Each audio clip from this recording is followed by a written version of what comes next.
Nossa leitura em 1 Coríntios capítulo 11, verso 24 e 25.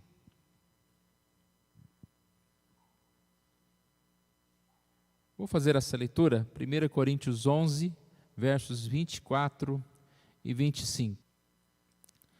E tendo dado graças, o partiu e disse: Isto é o meu corpo, que é dado por vós, fazei isto em memória de mim. Por semelhante modo, depois de haver ceado, tomou também o cálice, dizendo: Este cálice é a nova aliança no meu sangue, fazei isto todas as vezes que o beberdes, em memória de mim. A palavra de Deus nos mostra que o Senhor é o verdadeiro alimento. Jesus disse que é a verdadeira comida. A ideia de nutrição é importante. Nós precisamos de alimento.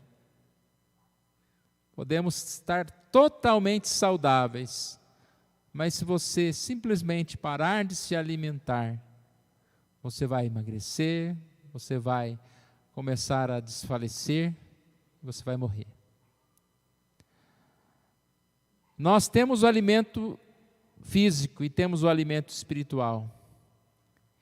E se nós não nos alimentarmos de Deus, nós podemos estar até aparentemente bem, mas nós vamos nos enfraquecer e nós vamos morrer.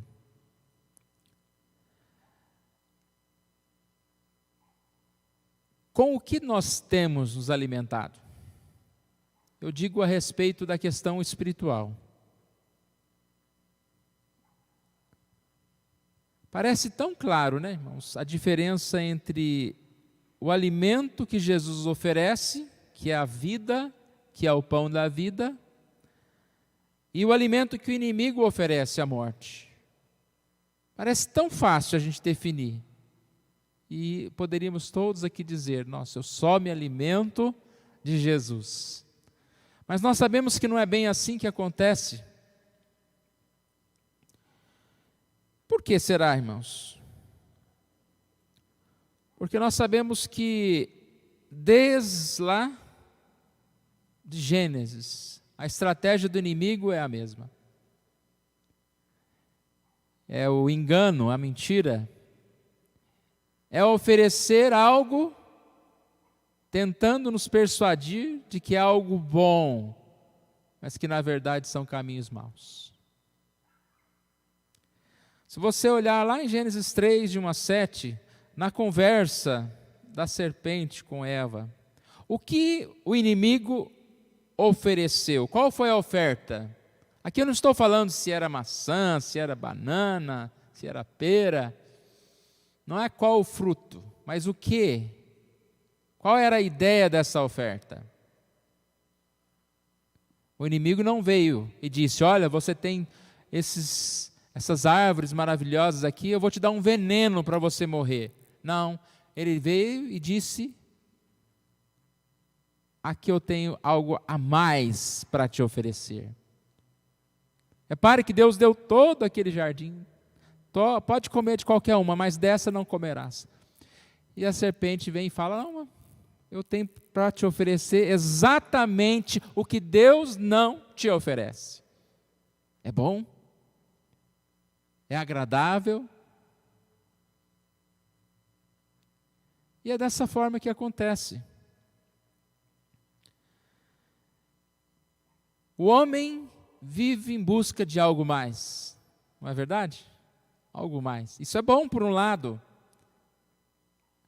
Ser mais inteligente, ser mais forte, mais trabalhador. Mas por outro lado, irmãos, a nossa alma nessa ânsia de ter algo mais, às vezes esquece que o mais é menos.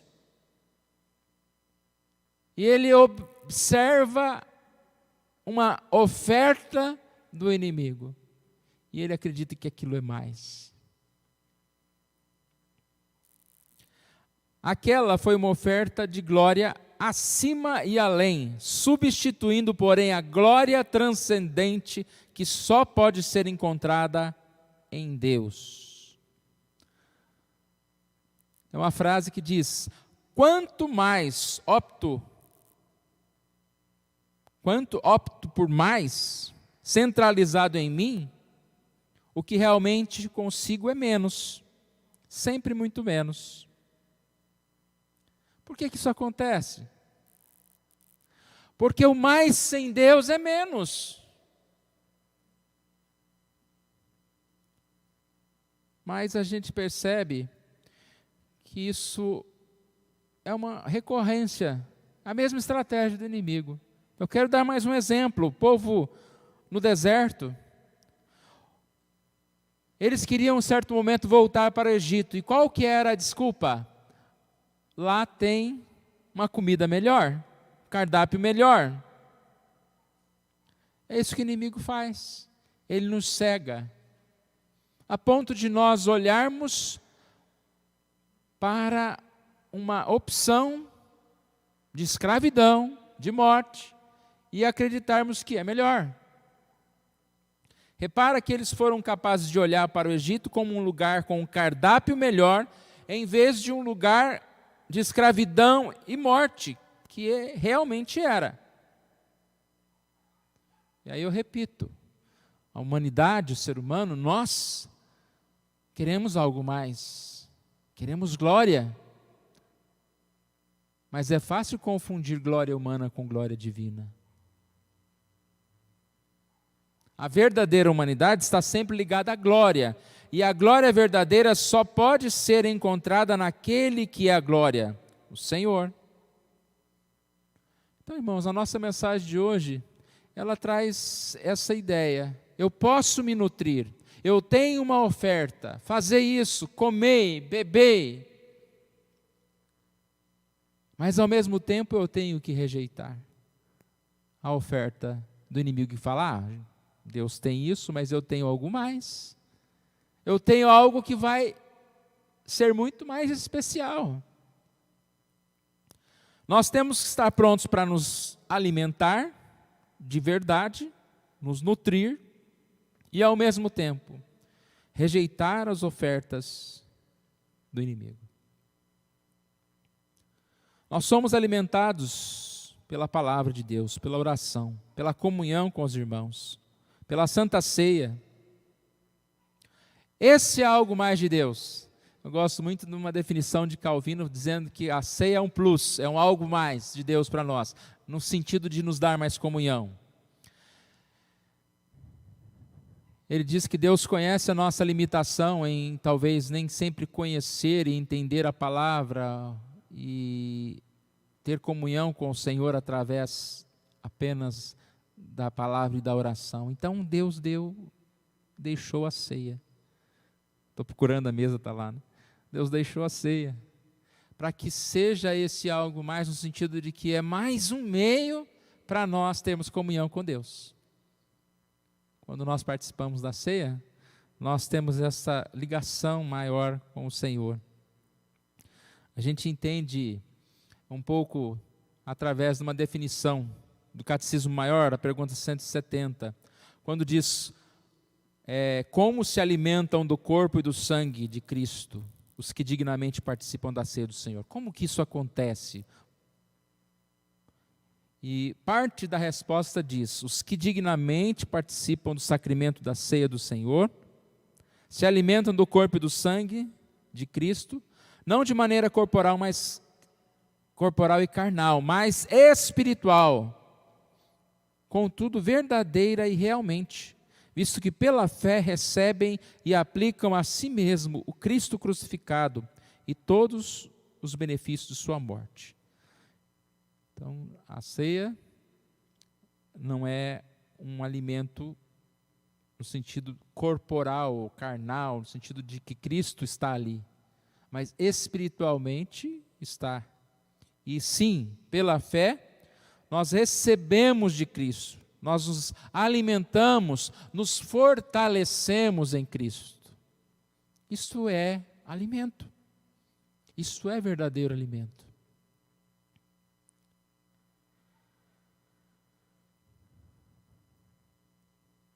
quanto nós estamos alimentados, irmãos?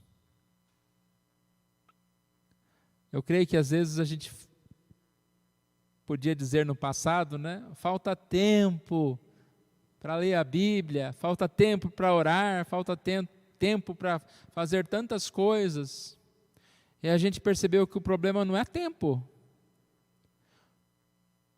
Porque muitos ainda estão trabalhando normalmente, mas muitos tiveram um tempo grande em casa, muito tempo.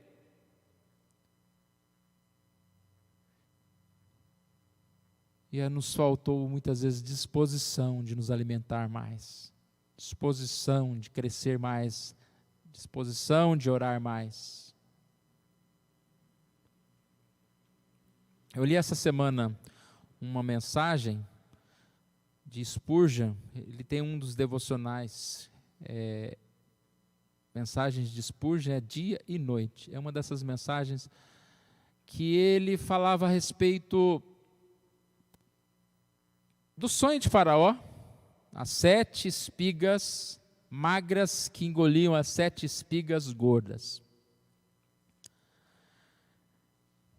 E aí ele não fazia uma aplicação no sentido material, né? Porque como nós estudamos o livro de Gênesis, a passagem está relacionada aos 7 anos de escassez, que viriam depois de 7 anos de bonança. Spurgeon faz uma aplicação espiritual para essa passagem.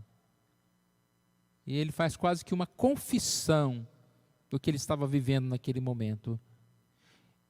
E ele diz que depois de buscar a Deus, de crescer no caminho de Deus, de voltar-se a Deus, por um momento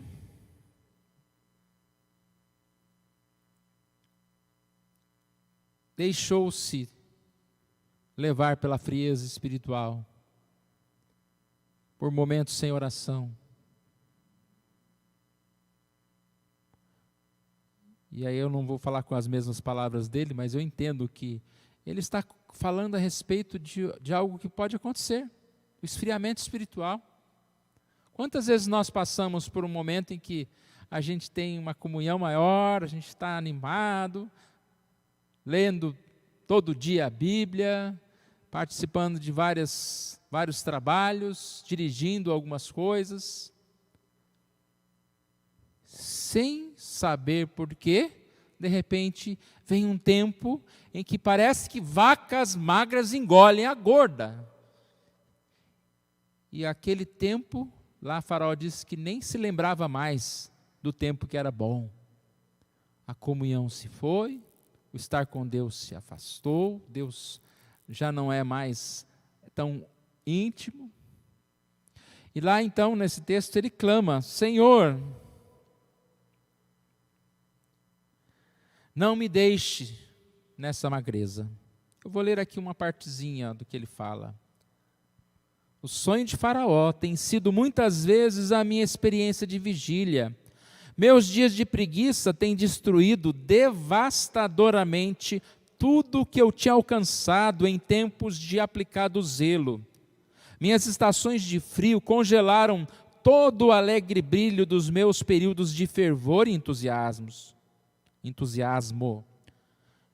Meus acessos de mundanismo têm trazido de volta os meus avanços na vida divina. Eu preciso tomar cuidado com orações magras, louvores magros, obediências magras, experiências magras, pois tudo isso comerá a gordura do meu conforto e paz. Eu preciso tomar cuidado. Eu li uma meditação que falava sobre motivação. Tem algumas coisas que não basta você fazer uma vez, né? Motivação é uma delas. Você está motivado para fazer alguma coisa? Mas se você não constantemente estiver se motivando, você vai abandonar. E ali ele disse que motivação é igual banho, a gente tem que tomar todo dia. Alimentar-se de Deus é igual banho. A gente tem que tomar todo dia. Comer todo dia. O exemplo da comida é, né? Ninguém fala, hoje não tive tempo, não almocei, nem jantei. Nossa, faz uma semana que eu não me alimento. A gente não faz isso. Embora alguns de nós estejam precisando, mas não faz.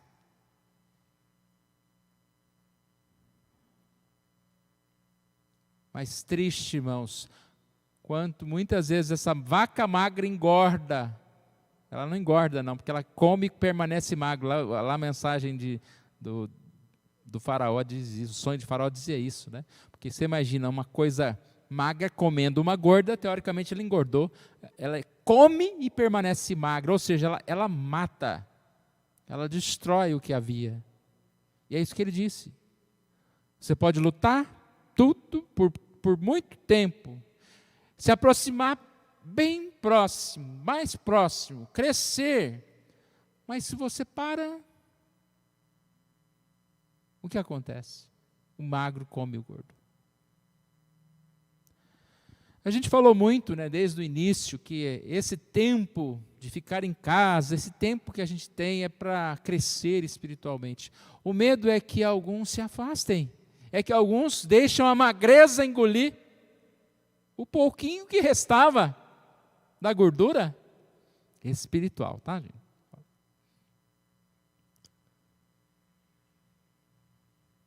É uma reprogramação, e quando você faz uma reprogramação, pode ser para o bem ou para o mal.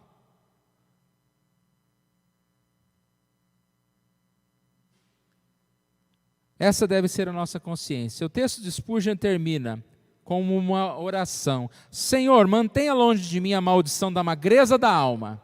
Senhor, mantenha longe de mim a maldição da magreza da alma. Não me deixe ter de chorar. Aí ele cita Isaías 24:16. Emagreço, emagreço, ai de mim. Mas que eu seja bem alimentado e nutrido em tua casa, para que louve o teu nome. Para que louve o teu nome. Tudo que nós pudermos fazer para nos alimentar, nós devemos fazer. As oportunidades, elas surgem, e como nós falamos na semana passada, a mesma oportunidade para um é motivo de crescimento, de amadurecimento, de mais confiança, de mais gratidão, de mais alegria, de mais paz, mas para outro é motivo de menos comunhão, menos paz, mais ingratidão, mais tristeza.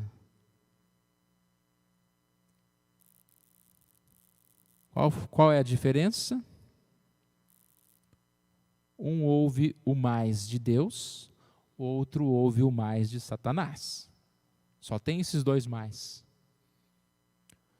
Ou eu estou mais com Deus, ou eu estou mais com o inimigo. Porque a gente quer mais. Temos que confessar, irmãos, é muito difícil.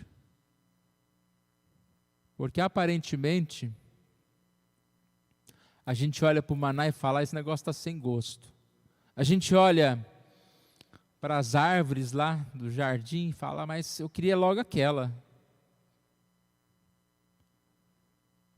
Mas nunca a glória de Deus será inferior do que a glória humana.